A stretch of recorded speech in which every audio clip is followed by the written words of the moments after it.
இந்த பாஸ்கு குண்டு வெடிப்பால் பாதிக்கப்பட்ட ஒரு சமூகம் தான் நாங்கள். அதில் நானும் ஒருவர்.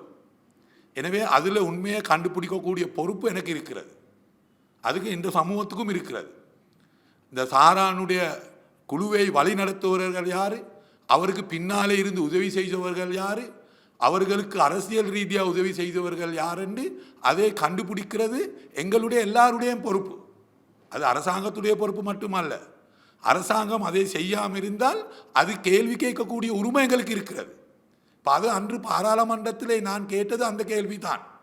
ஏன் நீங்கள் மகாமுலக்கரு என்று சொல்லக்கூடிய நபரை கண்டுபிடிக்காம அவர்களை அறிந்திருக்கிறீங்கன்னு சொல்லுறீங்க, ஏன் கண்டுபிடிக்கிறீங்க இல்லை? அதுதான் நான் கேட்ட கேள்வி. இனி அதுக்கு இவர்களுக்கு இப்போது கோபம் பெய்து இருக்கிறது. அவர்களுக்கு அதே கோபம் பெய்து அவர்களுக்கு ஆதரவாக இருக்கக்கூடிய இந்த பலவத்தில் இருந்து கொண்டு காசி வாங்குகிற சில இந்த யூடியூப் செய்யக்கூடிய நபர்கள் என்னே வேறு மாதிரி தாக்குறதுக்கு முயற்சி செய்கிறார்கள். நான் அவர்களுக்கு ஒன்று செல்ல விரும்புகிறேன். உண்மையை பேசுகிறதுக்கு எந்த காரணத்தையும் கொண்டு நான் பின்போகிறது இல்லை. கோட்டாபே ராஜபக்ச இந்த நாட்டில் ஜனாதிபதியாக இருக்கிற காலத்தில் என்னுடைய இந்த டெலிஃபோனை எந்த நாளும் செக் பண்ணினார்கள். எனக்கு பல அச்சுறுத்தல்கள் கூட கொடுத்தார்கள். பல அமைச்சர்கள் எனக்கு தனியார் ரீதியாக அச்சுறுத்தல்கள் கொடுத்தார்கள். ஆனால் நல்லா உடைய உதவியோடு அவர்களுடைய அச்சுறுத்தலுக்கு பயந்து நாங்கள் பின்போவதில்லை. அதனால் எந்த காரணத்தும் கொண்டு நாங்கள் சொல்கிறதை பிழையா மக்களுக்கு சொன்னதென்று எங்களுக்கு மடை அடித்ததென்று நாங்கள் இந்த பேச்சை நிப்பாட்ட போகிறது இல்லை. ஏனென்றால் நான் நினைக்கிறேன் எனக்கு ஒரு பொறுப்பு ஒன்று இருக்கிறது. இந்த நாட்டில் இந்த நிலைமையை உருவாக்கின அந்த குழு யார் என்று கண்டுபிடிக்கிறது. அதை செய்ய வேணும். அப்படி என்றால் கோட்டாபே ராஜபக்ச அன்று அவர் ஏஜி டிபார்ட்மெண்ட் மூலமாக அவர் உருவாக்கின ஒரு லிஸ்ட் ஒன்று இருக்குது. இந்த வழக்கில் இப்போ அவர் உருவாக்கின லிஸ்ட் தான் போகுது.